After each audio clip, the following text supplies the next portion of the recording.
Molt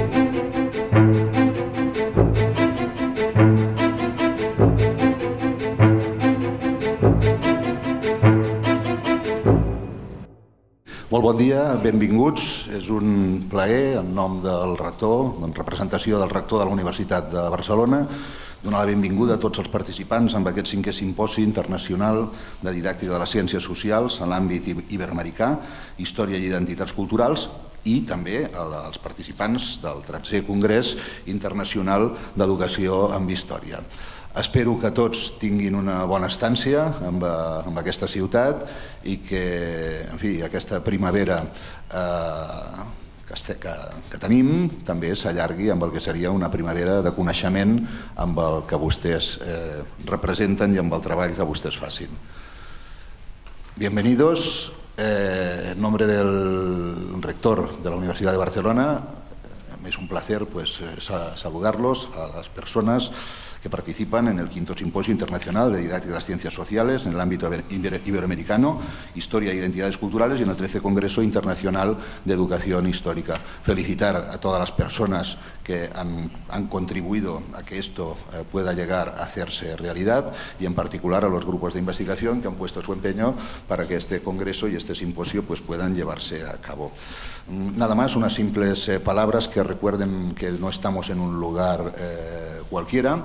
En este lugar vivió el presidente Lluís Companys, fusilado por el régimen fascista en el año 1941, y hace 75 años en este edificio, tal vez en esta sala, se tomaron decisiones importantes, porque hace 75 años, justo en el mayo de 1938, nuestra ciudad, esta que ustedes pueden contemplar ahora, fue bárbaramente bombardeada por la aviación, fue la primera ciudad europea bombardeada sistemáticamente desde el aire. Eso causó miles de muertos en 1938 y fue una fecha muy importante. Naturalmente no se lo recordaría o no se lo explicaría si no hubiese una segunda parte. La respuesta de la ciudad de Barcelona y la respuesta de los demócratas de aquel momento fue no solo aguantar y levantar la resistencia, sino responder de la manera más contundente que pudieron. Y esa manera más contundente que pudieron nuestros compañeros del CENU, del Consell de l'Escola Nova Unificada, fue precisamente conseguir por primera vez en toda la historia de Cataluña y del Estado español la escolarización total de toda la población. Es decir, mientras iban cayendo las bombas, nuestros maestros, los auténticos héroes, los ciudadanos de primera, fueron capaces de implementar por primera vez en la historia una escolarización total que alcanzó a todos los muchachos de Cataluña y de Barcelona en aquel momento en plena guerra.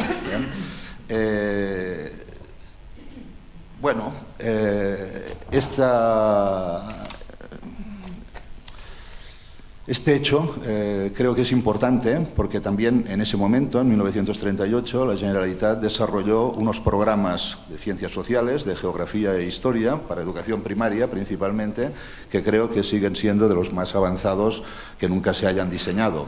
Y de alguna manera creo que hay que ser fiel a toda la gente que nos ha precedido en todas partes, también a la gente esta de aquí que intentó responder al desafío que tenían encima precisamente con el arma de la cultura y el arma de la educación contra el arma bélica que estaban sufriendo. Nada más que, en fin, este combate por la libertad, por la ciencia, por la democracia, por la educación, creo que es lo mismo, en un sentido de progreso, que las amenazas entre civilización o el hilo, digamos, o la tenue frontera entre civilización y barbarie siempre es una frontera tenue, y que nuestro papel, el papel de la gente que estamos trabajando en educación para que la humanidad siga su curso, no solamente es importante, sino que es imprescindible. En los años 30 decían aquí en este país que los maestros eran las luces de la República.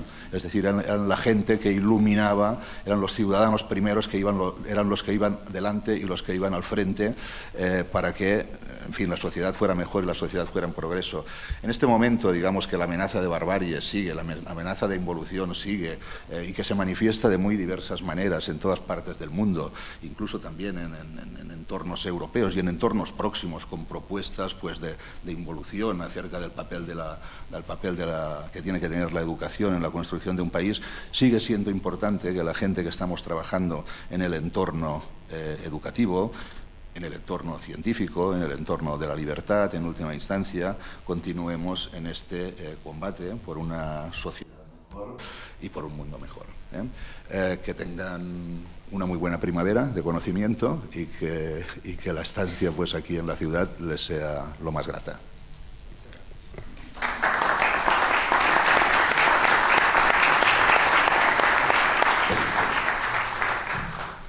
Muy bien, pues vamos a comenzar el trabajo.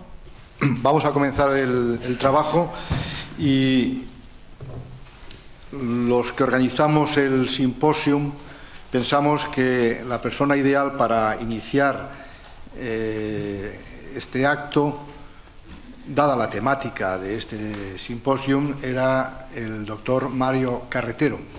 Y a mí me corresponde presentarlo, cosa que es bastante inútil, porque creo que todo el mundo lo conoce perfectamente y, por tanto, pues simplemente recordar algunos datos biográficos sobre él. Mario Carretero, saben todos que es catedrático de la Universidad Autónoma de Madrid e investigador de Flaxo en Buenos Aires, en Argentina.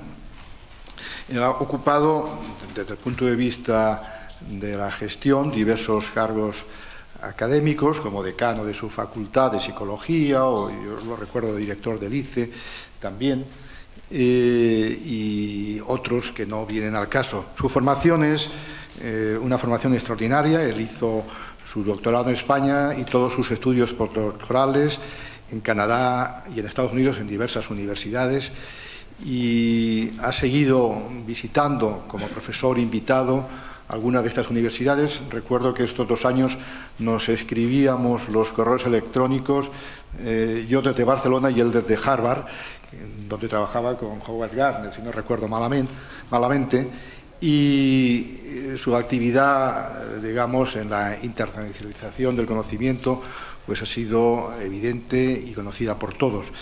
Su especialidad inicialmente era el estudio del desarrollo cognitivo y su relación con la educación. Pero él ha ido, a lo largo de muchos años, especializándose en esta cuestión, pero en la parte de educación que hace referencia al aprendizaje de la historia.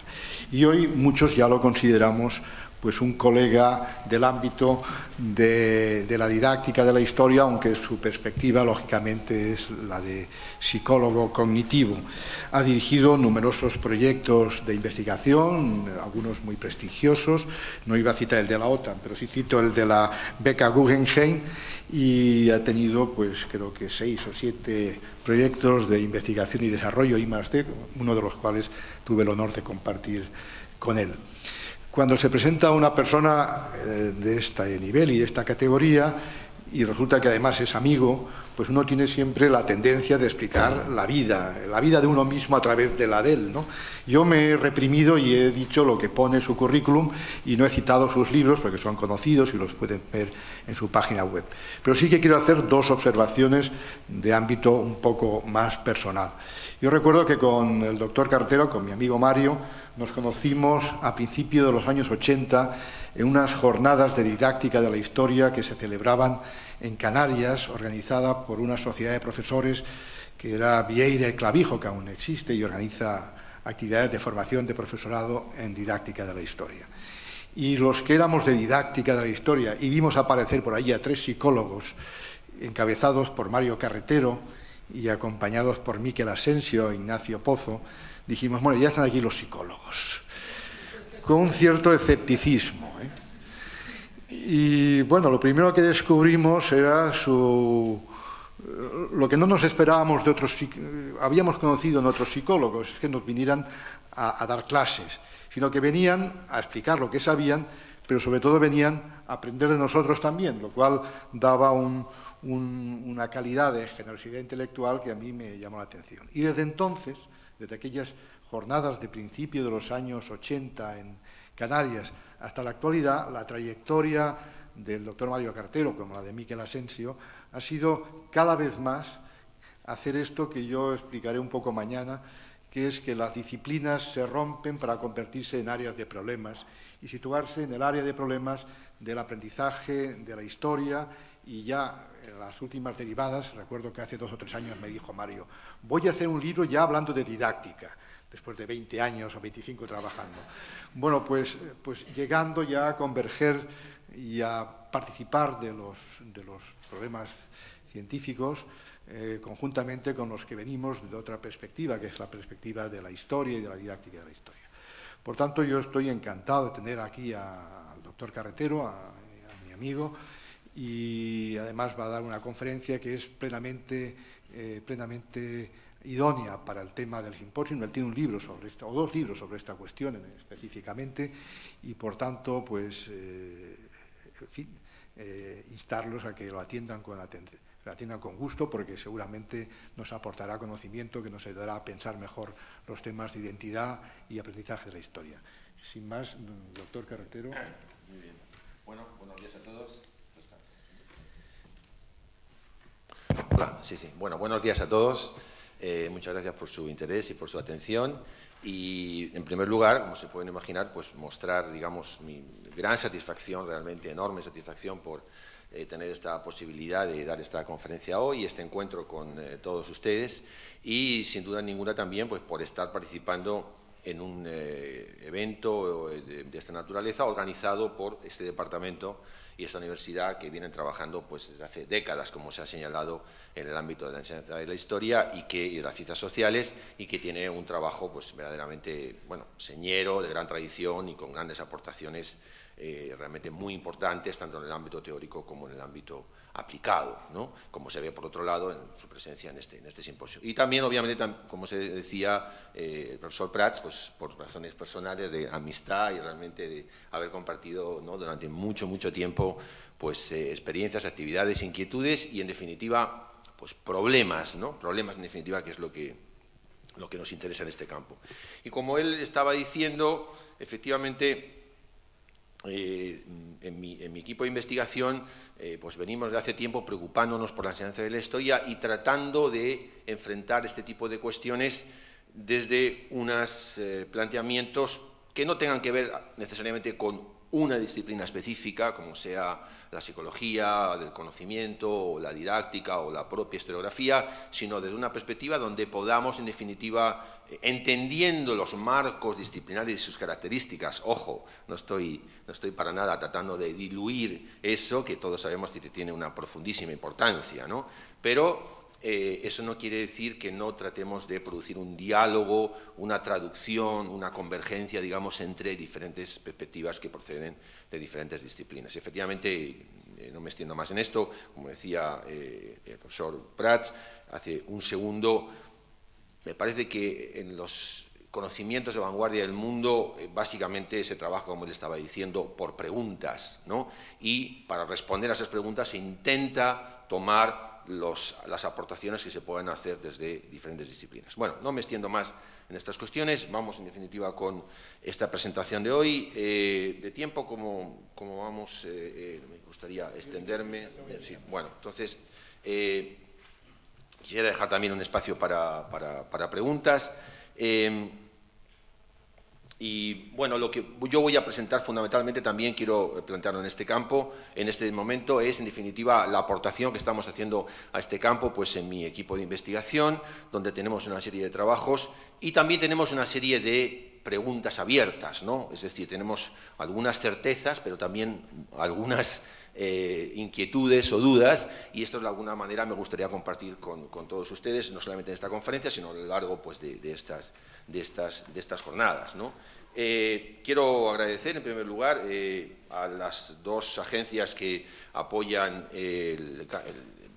mi trabajo de investigación, la Agencia Nacional de Investigación en Argentina, que en los últimos 6 años ha contribuido muy fuertemente al desarrollo científico de los diferentes grupos que trabajamos, y también a la DIGICIT en España. No sé por cuánto tiempo será posible agradecerle, pero de momento por hoy puedo seguir agradeciendo a la DIGICIT. No sé si al año que viene será así, pero de momento parece que sí.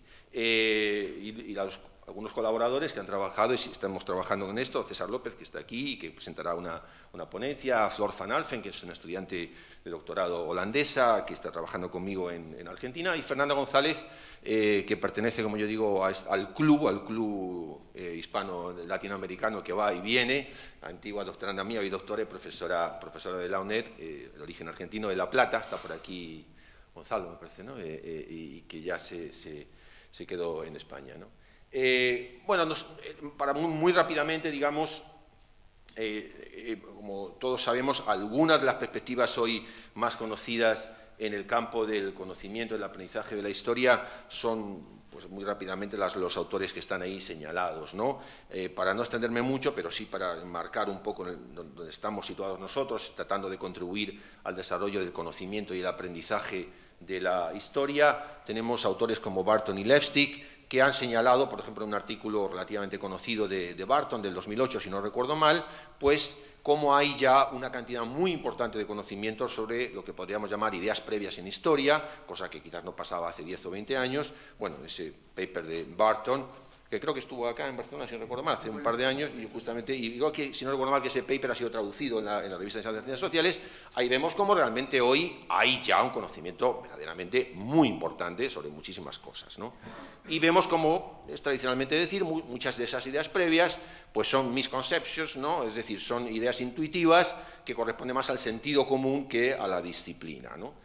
Tenemos también, como sabemos, la contribución de Peter Seixas con su libro del 2004 sobre conciencia histórica, Historical Consciousness, en un enfoque, pues yo creo, con una contribución muy importante, como él mismo reconoce, por otro lado, de lo que fueron de alguna manera algunos de los orígenes de nuestra disciplina, como son, me refiero a la obra de Peter Lee, etcétera, y tomando alguna de esas contribuciones, pues organizando, digamos, lo que serían básicamente las habilidades fundamentales para que el alumno adquiera esta conciencia histórica. Y por otro lado, la contribución de Weinberg, que ha insistido en que el pensamiento histórico, como dice el propio título de su libro, tantas veces citado, pero yo creo que con mucha razón, porque es una idea muy interesante, el pensamiento histórico en realidad es realmente no natural, es un acto no natural. O sea, pensar históricamente parece intuitivamente muy sencillo, diríamos en términos muy rápidos, pues consistiría en dirigir nuestro pensamiento hacia el pasado, pero en realidad, cuando vemos exactamente cómo hace eso la historia, en realidad no lo hace de forma intuitiva, natural, sino que lo hace de una manera realmente muy diferente, muy contranatural, digamos, o sea, es decir, muy basada en criterios que no son los del sentido común, justamente, sino que muchas veces van contra el sentido común. Y particularmente sobre este punto de Weinberg, yo después voy a insistir bastante porque, como luego veremos, nuestra contribución fundamentalmente en relación con, digamos, cómo se comprende la historia y su relación con la construcción de las identidades nacionales y culturales, nos parece que es fundamental entender cómo tanto las narrativas como los conceptos necesitan experimentar en la enseñanza un proceso de cambio. O sea, es decir, es muy importante que se produzca un cambio en la narrativa y un cambio en el concepto, porque si no se produce un cambio en la narrativa y un cambio en el concepto, un cambio me refiero con respecto al punto de partida, que es la narrativa intuitiva, ¿no? La narrativa del sentido común. La narrativa, en definitiva, que podemos encontrar en muchos casos en lo que tradicionalmente llamamos memoria colectiva, ¿no? Si no se produce ese cambio, en realidad no se produce el pensamiento histórico, ¿no? Entonces, bueno, los objetivos de nuestro trabajo, no abundaré más sobre esta cuestión, ¿no? Son los que tienen ustedes ahí, ¿no? Es decir, cómo en definitiva los ciudadanos, digo adolescentes y adultos porque nosotros trabajamos fundamentalmente con adolescentes y adultos, es decir, no trabajamos con niños. El tema de los niños sería muy interesante, pero nosotros no estamos trabajando con esos grupos. Cómo los ciudadanos construyen conceptos y narrativas históricas, cómo, aunque no tengo tiempo de extenderme en esta conferencia, pero sí es un punto importante por lo menos a señalar, cómo el concepto histórico, es decir, el concepto de burguesía, o el concepto de nación, o el concepto de imperialismo, el concepto de monopolio, ¿no? Cómo es muy difícil entenderlo al margen de la narrativa en la que está incluido. Este es un punto esencial, ya digo, me detengo ahora 2 segundos, porque lamentablemente no voy a tener tiempo de abordarlo teóricamente, pero en nuestro equipo lo estamos abordando y de hecho pues hemos escrito un paper con mis colegas Castorina y Levinas de la Universidad de Buenos Aires, que se publica ahora en el handbook de Estela Bosniadu sobre Conceptual Change.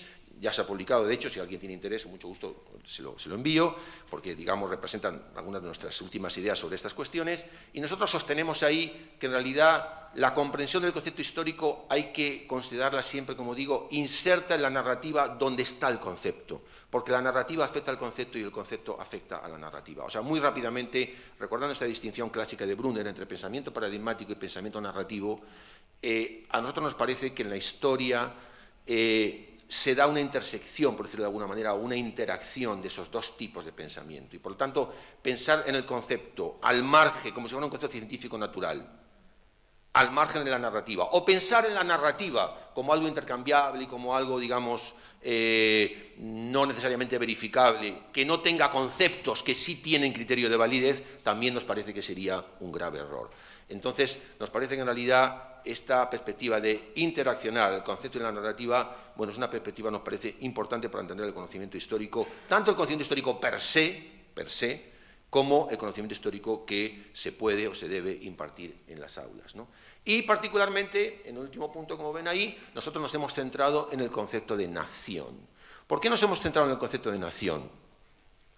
Primero porque, bueno, por supuesto, nadie dudaría de que es un concepto esencial, ¿no?, en cualquier historia, pero sobre todo porque, y aquí hemos tomado fundamentalmente los aportes de Koselleck,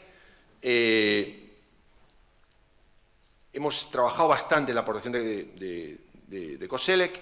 No me voy a referir ahora a esto porque esto no es una conferencia de carácter teórico, pero nos ha influido bastante a la hora de escribir este paper que decía antes, en el sentido en que efectivamente, como dice este autor, en la historia tenemos la necesidad de entender el concepto en cuanto a la dificultad o a la oportunidad de influencia de ese concepto en la trama semántica explicativa, pero al mismo tiempo, como dice Koselleck, en historia el concepto transforma la realidad social. Es decir, el concepto se convierte en un arma. El concepto se convierte en un instrumento de transformación de la propia realidad. Y en esa posición no cabe la menor duda que el concepto de nación es uno de los que clarísimamente, digamos, ha transformado y está transformando nuestra realidad pasada y presente, ¿no? Bien, en este sentido, como todos sabemos, hay una discusión, una distinción, mejor dicho, perdón, en estos ámbitos, y ya particularmente de los trabajos ya empíricos, ¿no?, acerca de lo que suele llamarse producción, o sea, por ejemplo, el análisis de libros de texto, ¿no?, que nosotros hacemos en nuestra disciplina, que sería producción de conocimiento, frente a consumo, como suele decirse, o dicen algunos autores particularmente socioculturales, ¿no? O sea, es decir, cómo el alumno se representa, o el ciudadano se representa, ¿no? Y ahí tenemos algunas preguntas clásicas, como que todos conocemos, ¿no? No todo lo que está en el libro estaría en la mente, o sea, no todo lo que está producido, una narrativa o un concepto que está en el libro, no necesariamente después va a estar así en la mente del alumno. Y si ojo, y al revés, y narrativas que en realidad estarían en el libro no solo de ahora, sino de hace 50 años, vamos a poner después algunos ejemplos, que pensaríamos que no tienen nada que ver con los conceptos que hoy tienen los alumnos, porque hoy día el libro de texto es completamente diferente, sin embargo nos podemos encontrar con que esa narrativa y ese concepto sigue ahí. Increíble que siga ahí después de 50, 60 años, pero resulta que sigue ahí, ¿no? Entonces se plantean en definitiva pues una serie de problemáticas, yo creo, bastante importantes, ¿no?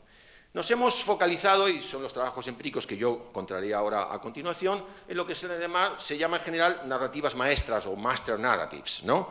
O sea, en definitiva, las master narratives, como todos sabemos, pues son aquellas narrativas que son de carácter, por ejemplo, fundacional, ¿no? Las que dan origen a las naciones, las de, por ejemplo, en el caso pues, de la relación de España con América, pues el llamado desde España, entre comillas, descubrimiento, y desde América encuentro con, ¿no? Etcétera, entre las dos culturas, o sea, colonización, o sea, es decir, en definitiva, aquellas narrativas que son, en definitiva, pues, que cumplen un papel de carácter, digamos, sostenedor, digamos, de toda una visión del pasado, ¿no? Y hemos intentado tratar de ver un poco, bueno, cuáles son los elementos, y un problema importante que nos estamos planteando, sobre todo en los últimos años, y sobre todo en nuestra colaboración con algunos investigadores también europeos, ¿no? Luigi Cajani está aquí también, ¿no? Que coincidíamos hace poco en Ámsterdam en un simposio donde se planteaba esta última pregunta, ¿no? Es decir, ¿son similares las narrativas maestras en los países colonialistas o que fueron colonialistas, como España, por ejemplo, y con respecto a los países colonizados?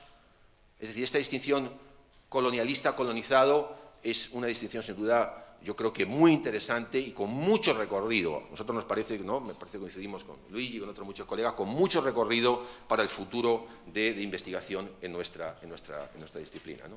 Bueno, aquí tenemos un ejemplo, ¿no? Ya vamos a entrar en lo más concreto, ¿no?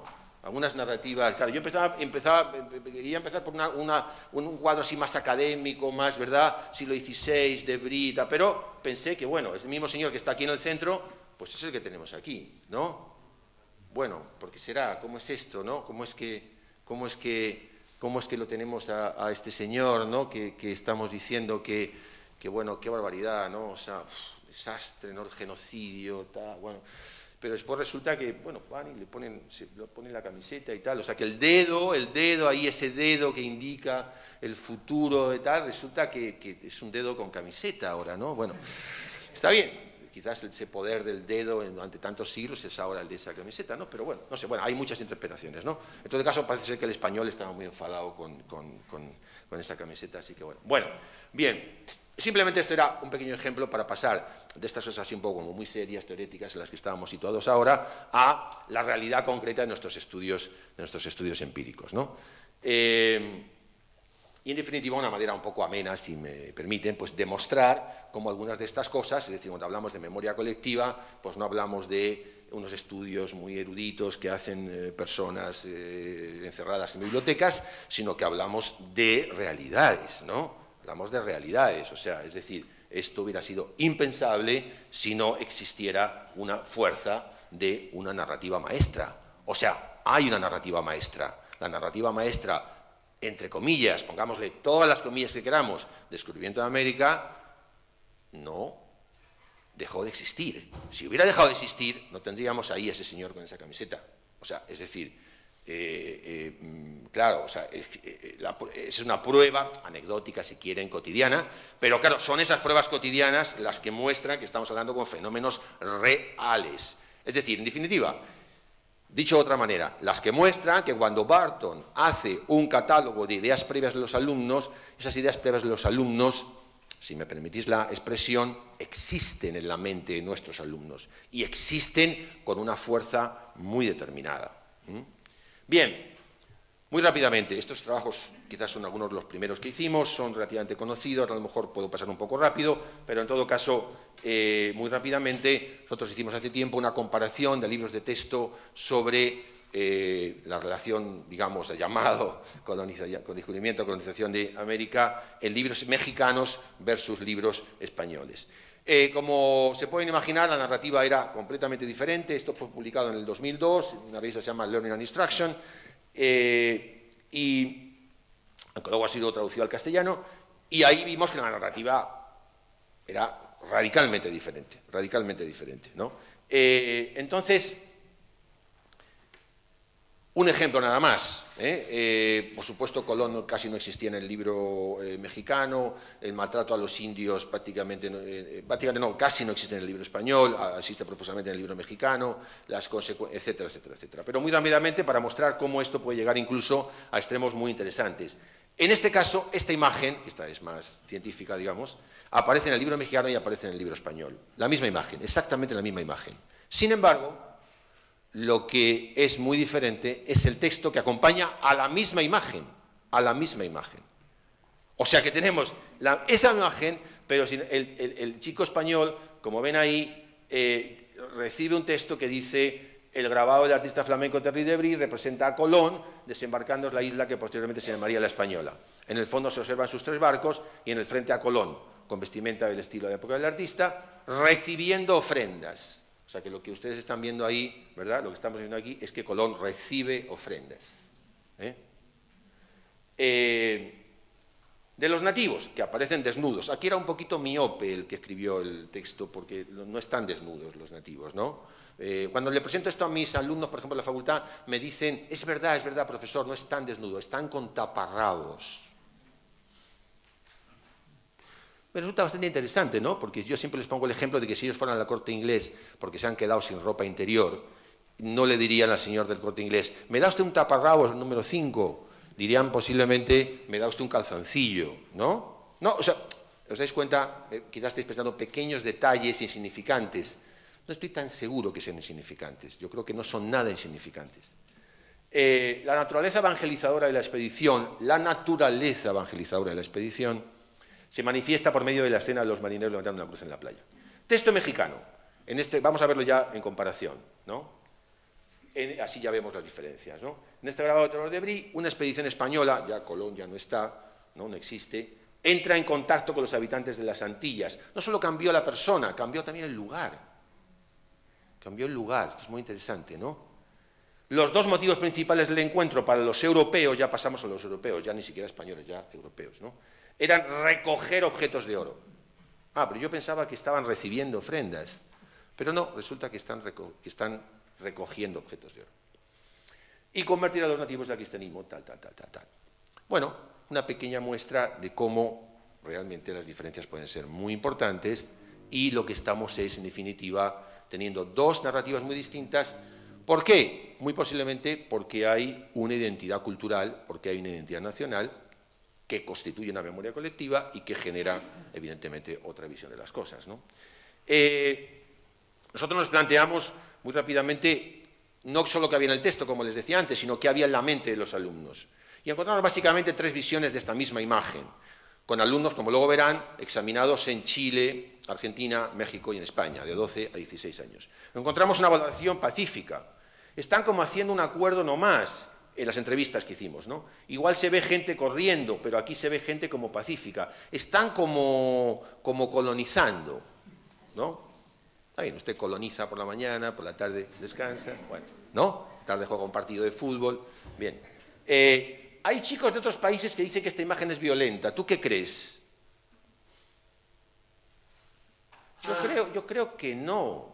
Yo creo que no tienen razón. Es que depende, ellos vienen a colonizar y yo no creo que sea algo tan violento hacerle bien a los indígenas, ayudarles con su cultura.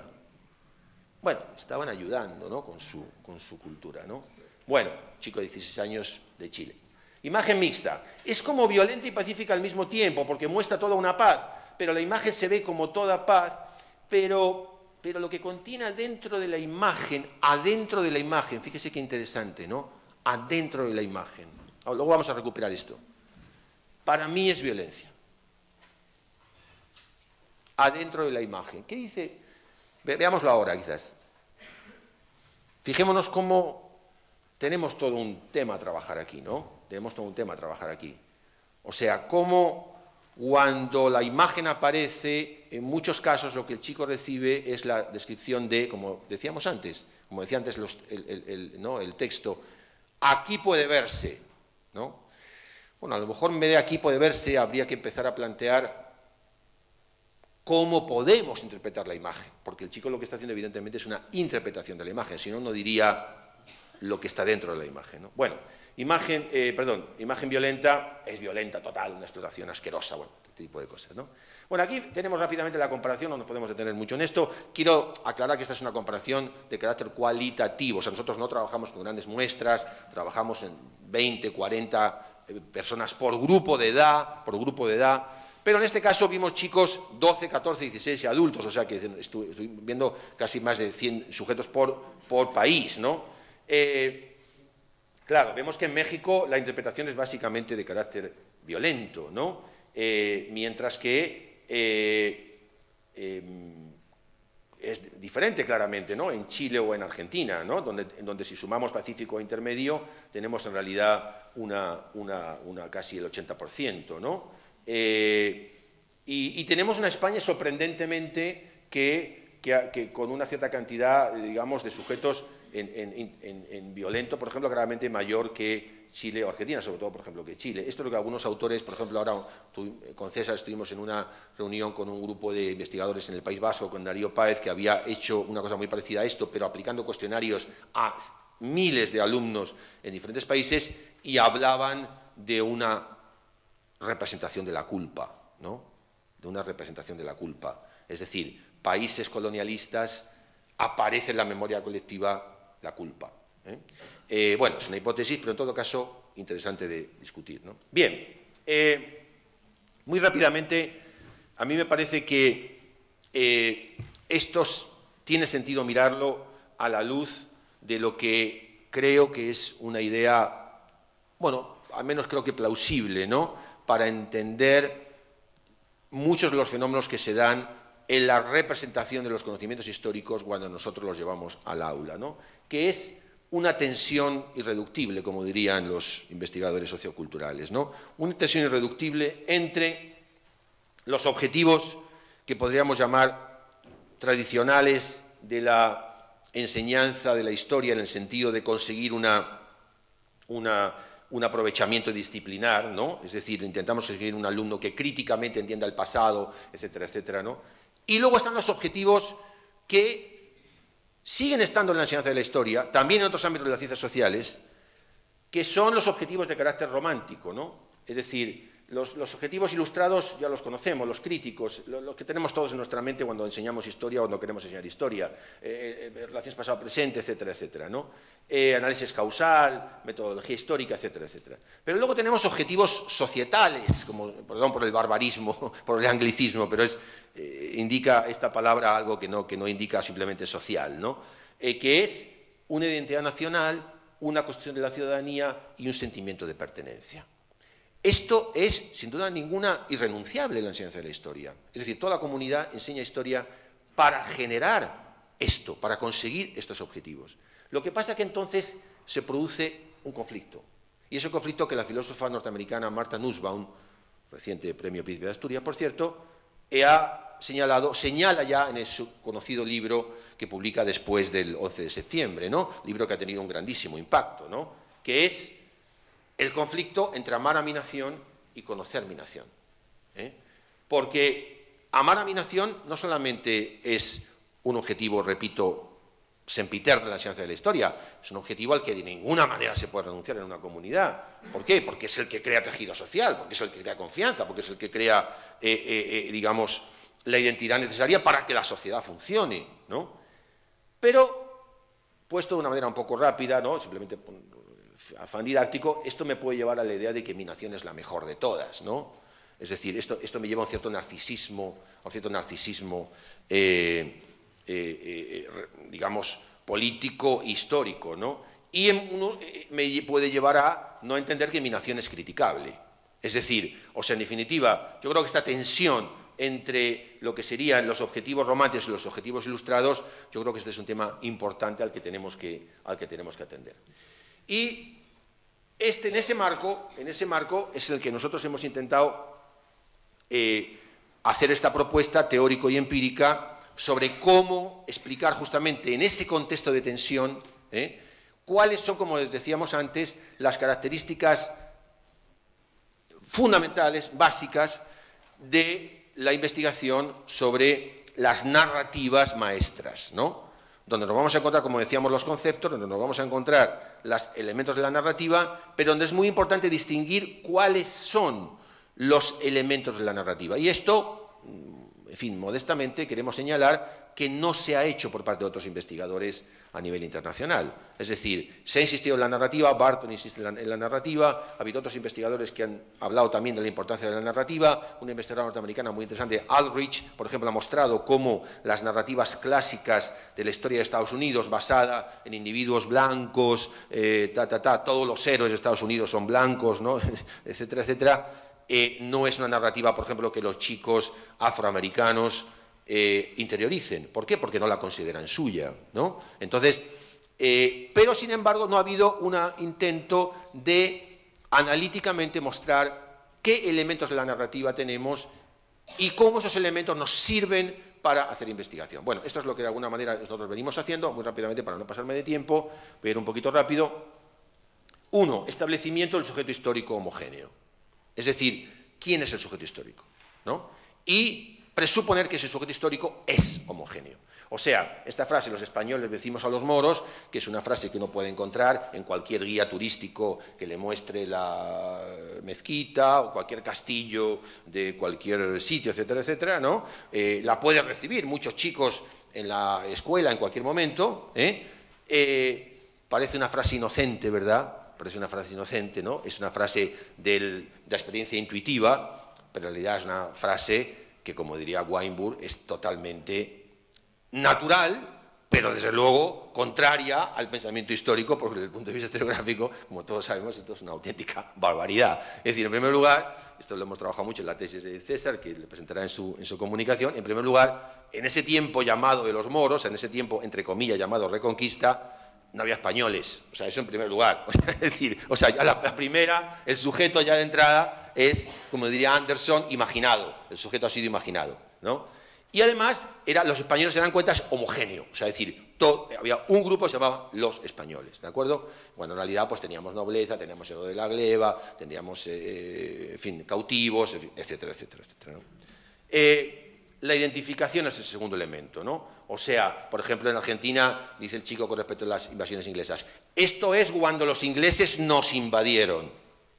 No, vamos a ver, nos invadieron, es decir, o sea, vamos a ver, tú estás en tu casa ahora, 2013, ¿verdad? Si tienes 10 años, ¿verdad? Pues toca sería en 2013, pero claro, los ingleses llegaron a Buenos Aires antes de 1810, entonces es un poco difícil, ¿verdad? Que, o sea, ¿no? O sea, con 200 años de diferencia. Pero ¿por qué el chico dice esto? Dice esto porque se identifica, ¿no? Aquí tenemos lo que decíamos antes, aquí tenemos el objetivo romántico. Claro, es decir, el chico está totalmente convencido de que ese sujeto del presente es el mismo sujeto del pasado. Claro, desde el punto de vista histórico, esto es como si en física dijéramos, ¿verdad? Como me decían a mí en la mili, con perdón, ¿no? Yo tenía un sargento en la mili que me decía que los objetos caían, la bala caía cuando la disparaba yo, por su propio peso, decía este señor, ¿no? Y se quedaba tan contento, ¿verdad? Claro, Newton se revolvía en su tumba, ¿no? Pero él estaba convencido. Bueno, entonces, claro, esto es lo mismo, ¿no? Esto es lo mismo, o sea, si decimos esto, es lo mismo. Carácter mítico heroico. Bueno, el Cid sería, no hace falta decir más, todos conocemos lo que pasa con el Cid, o sea, es decir, un mercenario que cumple funciones muy distintas, que de hecho recibe el nombre en árabe, ¿no? Donde viene de Sidi, etcétera, etcétera, es representado y presentado como el prototipo del héroe cristiano, ¿no? Simplificación del evento histórico. Por ejemplo, los árabes, en realidad había muchísimos más casuísticas, ¿no? Y hay una orientación moral de la narrativa, ¿no? Es decir, por ejemplo, nosotros hemos hecho trabajos donde claramente los chicos nos dicen que los reyes católicos no tenían derecho a ir a América a quitarle la tierra a los indios porque era de los indios, pero sí tenían derecho a echar a los moros porque, bueno, este es nuestro país.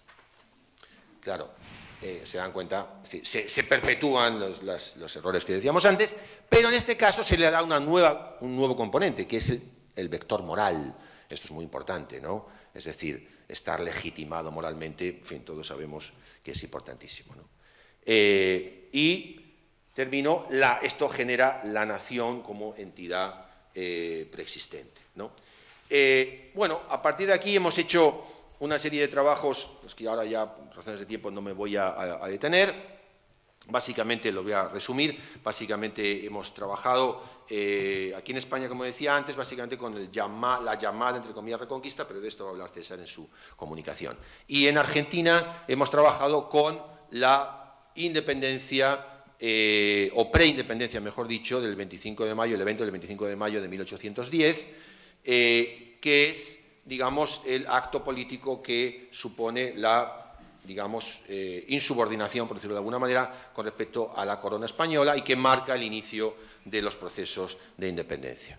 Entonces, ¿qué hemos hecho? Bueno, preguntarle por esa narrativa al chico de, ya digo, 12 a 16 años y adultos, es decir, qué pasó, cómo pasó, por qué pasó, etcétera, etcétera, y tratar de ver, digamos, qué ocurre con estos 6 elementos, ¿no? Y ver si en cada uno de esos 6 elementos tenemos un cambio o no tenemos un cambio. En definitiva, si el concepto cambia en su narrativa y si su narrativa se hace más compleja con el tiempo, ¿eh?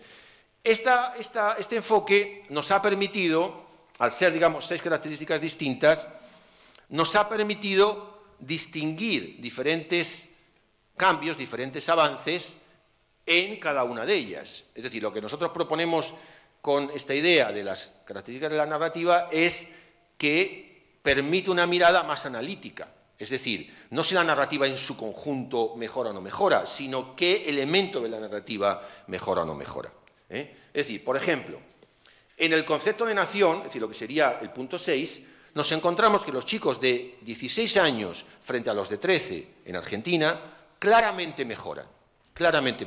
Es decir, el de 13 dice, no, el 1810 fue cuando Argentina empezó a ser, se independizó, etc.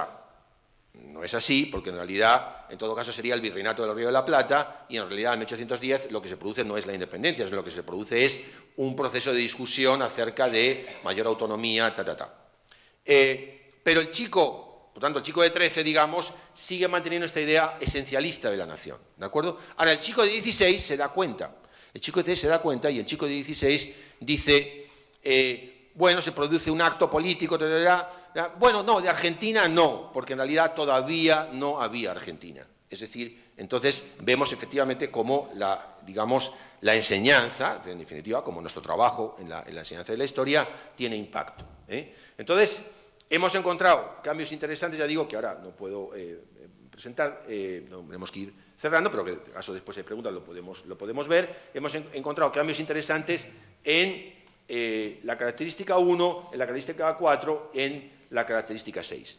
No hemos encontrado cambios en la característica 2, es decir, el chico sigue usando el nosotros para hablar de ese evento, a los 13 años y a los 16 años, y prácticamente no hay diferencias. Es decir, el chico sigue diciendo, bueno, el 25 de mayo es cuando nos independizamos, o es cuando nos rebelamos contra la corona,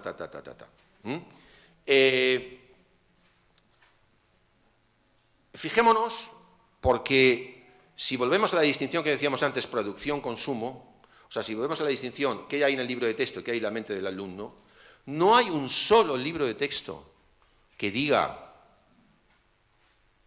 nosotros nos... O sea, es decir, el libro de texto no está usando el nosotros.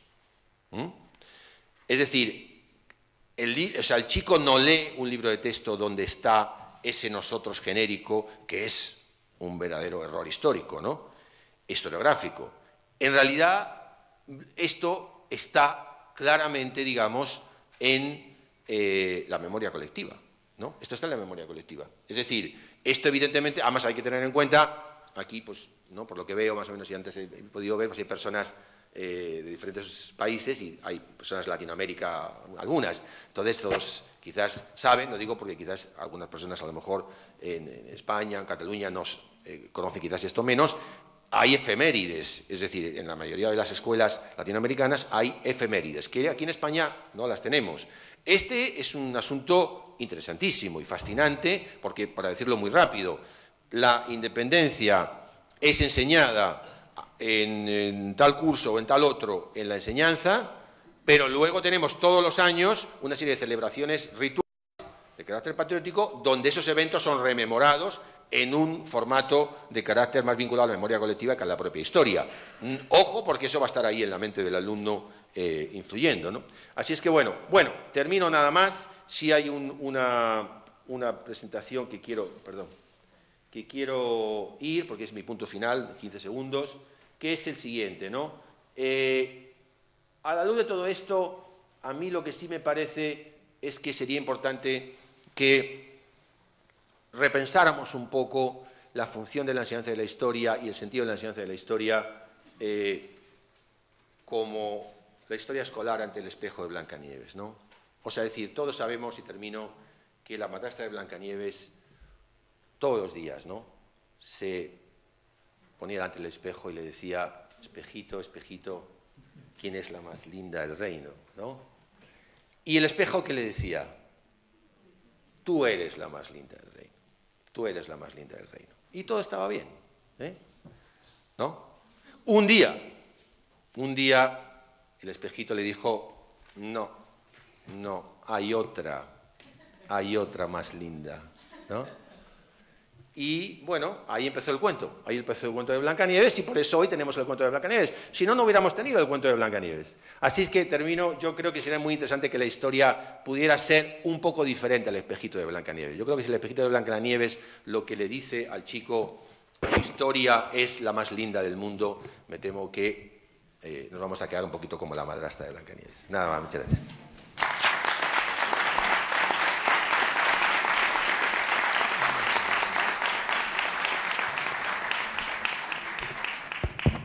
Muy bien, muchas gracias, doctor Carretero. Evidentemente nos ha interesado a todos por lo que veo y sería un gusto pues, poder ver de nuevo la conferencia y la verán, porque las colgaremos en Internet y la conferencia la podrán repasar el día que ustedes deseen en cuanto esté colgada en la red. Ahora vamos a dedicar unos pocos minutos por si hay alguna pregunta, alguna cuestión. Como hemos empezado un poquitín tarde, vamos no muy bien de tiempo, por tanto, también al final de la primera mesa redonda, y como el doctor Carretero estará por aquí, se puede incluso retomar el tema y volver a hablar. Pero si ahora hubiera alguna cuestión, alguna pregunta, sería el momento de hacerla. Pues si no es... Sí, diga usted.